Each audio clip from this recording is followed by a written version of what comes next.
Well, what is your county's definition of an appropriation? Well, let's just deal with one thing. I think that's. Hey, could you say that again? 'Cause I can't read what Okay. I've read already. Do you allow transfer of funds between line items within the same account without delegation approval? Between line items within the same account. Without delegation. Again, they can say yes, Joe, but it's you- limited to $1,000. You didn't ask if there's a All we're limit. trying to do They here, can say Frank, yes, but there is a limit. You didn't is- ask if there's a limit. That's what I mean. You're wording the question to get the answer you want. Joe, Yeah. could there be a conflict there between who used to count and maybe we put department, move the, could you have more than one account within a department? Maybe it could be clarified if you preface that question was, do you have a formal process of review and approval to account for? Well, That can't be answered, that's gotta be answered in writing, and then you start getting interpretation. now, you know what I'm going Well, for. if they have it in writing. What then- I'm going by is the form that we file that lists all the accounts. Then it has the bottom line, that's what we sign off on, that's what we submit to the state. But it goes account by account. And to answer your question, Harry, I don't know if that would be, That was my question. I don't know, but I'm changing my name, Harry. I'm sorry, Dave, I'm sorry. If you, Uh, do you allow transfer of funds between line items within the same account? That's as far as I got. Without delegation approval. Okay. That's a good Now, question. But, you know, to answer your question, Dave, like public safety, it's sheriff, custody of prisoners, sheriff support, other public safety. Corrections is something else, that's their different accounts. But even under public safety, each one of those items is an account. The sheriff's department, custody of prisoners, sheriff support services, other than. So, Well, you could carry it further and say that the budget is just the bottom line for the county. That's the only appropriation we have to worry about, is the bottom line for the county. Why would the RSAs differentiate between moving appropriations within a department and interdepartmental, if it was only the bottom line for the department? Why would it differentiate between the two? well, I think that's the issue on which the Attorney. thing hinges. Yeah. Yeah, right. Go ahead. Can Dan. I just suggest a question, I don't know, might make sense? Maybe the question could be, does your county have a process for moving money within a department or between departments? And if so, what is it? Say that again. Just- Does your county have a process for moving money within a department and between a department, or between departments? And if so, what is that process? Okay, that gets into something else Yes, again. yes, we don't want departments. No, We don't want to no, move we, departments. that gets into something Okay. else I again. don't yeah. disagree with Frank on that. Do you have a process for moving money within a department? Because then we get into the issue Yeah. of, well, we do it, but we have to approve, or we do And then research. the question But is, what is the no, process? We want a very clear question Yeah, yeah. with one kind of a response. And that gives us the sense of what other counties do. And that's all this is designed to do. Well, I haven't gotten an answer yet to my question. I'm sorry. You say that appropriation is the bottom line for a department. If that is so, why does state law differentiate between moving appropriations within a department and moving Right. appropriations out of a Frank, department? we're going to get a legal interpretation of that. You asked for my opinion, I'm not a lawyer, and I gave you my opinion based on experience and the way I interpret that. Just to get a little levity or whatever it is. Did you see where somebody's introduced a bill that's saying no lawyers or their spouses can serve in the state legislature? Oh, yeah, that would be.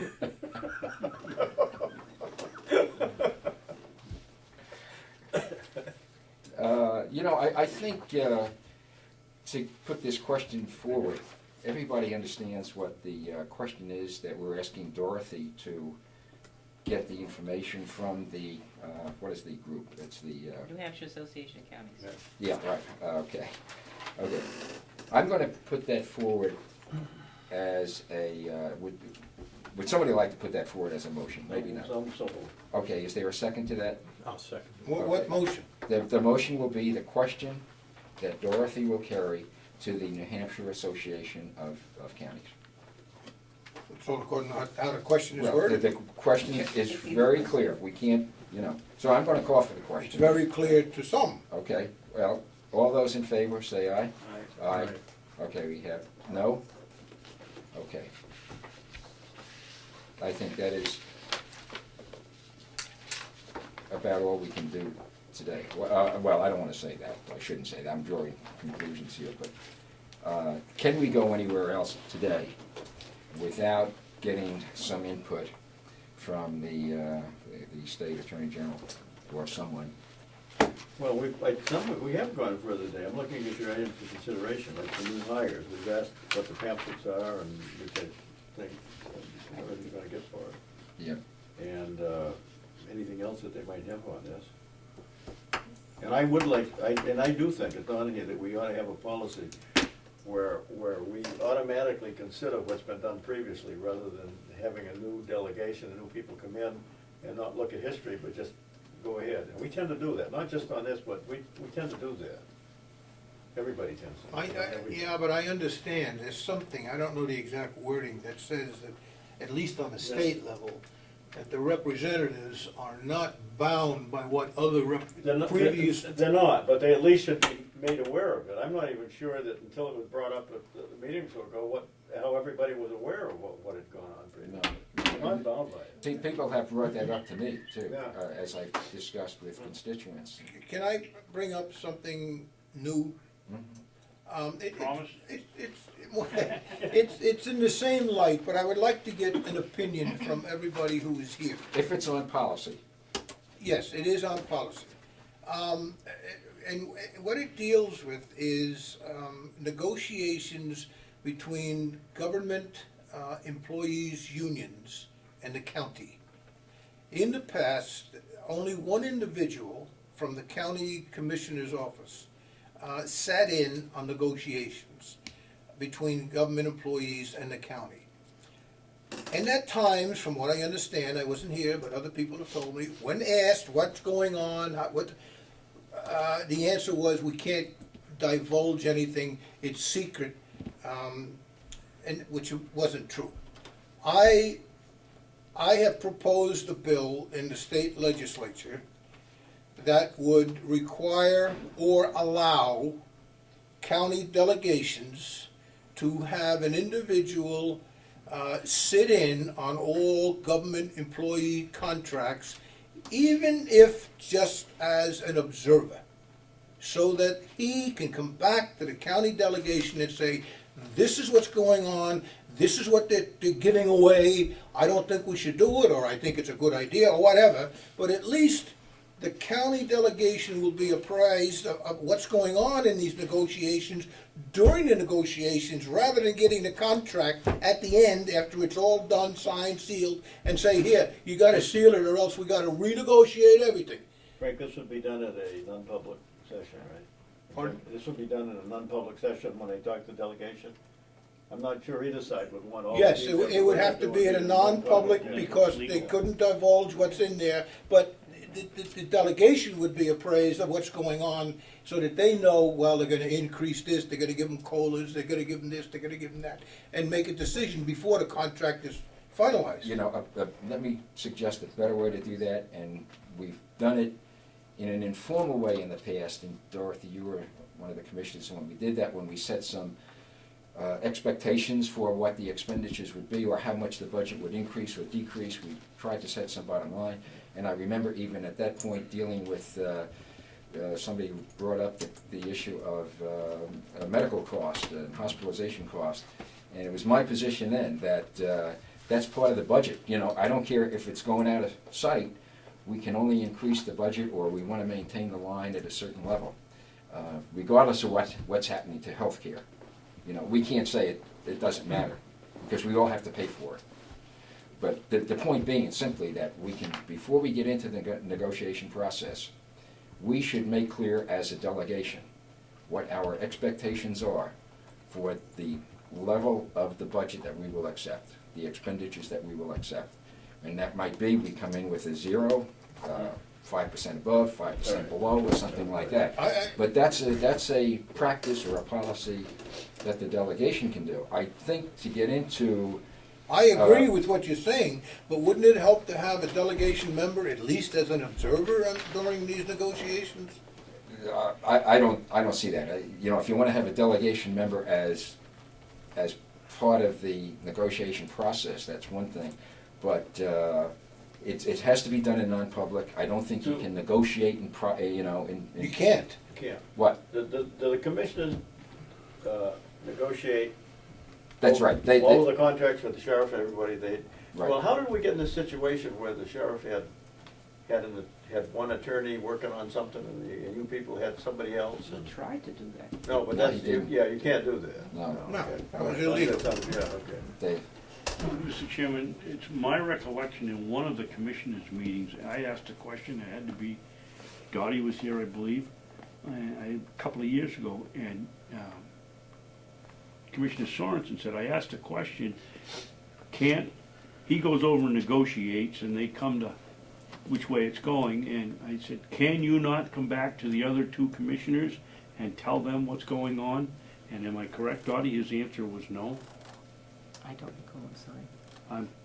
Well, that doesn't seem right. No, it doesn't, but that's, I'm absolutely positive that's what he said, and that's how I asked the question, so I don't see how, first of all, I don't wanna be the one responsible on the delegation for being accused of leaking out some information from a negotiation, Frank. But it does also seem to me that we go through all this effort, and when we get down to the end, after months of negotiation, months of expenses for lawyers, yeah, we either go yes or no without some guidance, and I think you've got the right idea, we give them the guidance up front. I agree. In the real world, and it's one of the things I wanted to talk about here,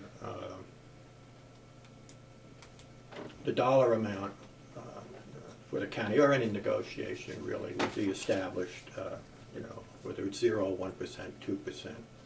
And that's basically then what your delegating authority has to work with. And that clearly would be the purview of the delegation in establishing that dollar amount.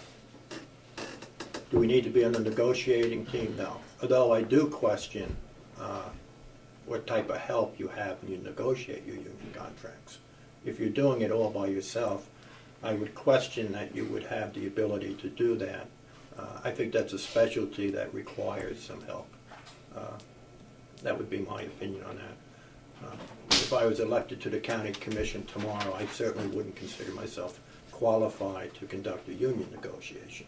That's a specialty in and of itself, but that's something we may want to talk about going into the future. But clearly the delegation not only has the right, I think it's their obligation to establish up front what that dollar amount will be that you can negotiate. And you don't think it would help to have an observer there just to keep the No, I don't. delegation appraised of what's going on? No, I don't. I think it's inappropriate. I think the only obligation the delegation have would once they establish what the delegation is willing to authorize in terms of dollars, then the delegation has no further responsibility. And then what happens when a contract comes sealed, signed, and delivered They by the commissioners, they can't- but yet we they- don't like it? They can't. And it's gonna cost $40,000 to Frank, redo I it. just said, you cannot authorize a contract if we establish they have a 2% margin to work it. How they whack that 2% margin in, so to speak, is up to the authority. They can't come back with a 4%. That's a no-no. That's where I would be coming from. May I just Sure. advise that we have an attorney Do you? who does that for us. Okay. The commissioner sits in, but basically an attorney. So you have advisor. assistants. Yes. yeah,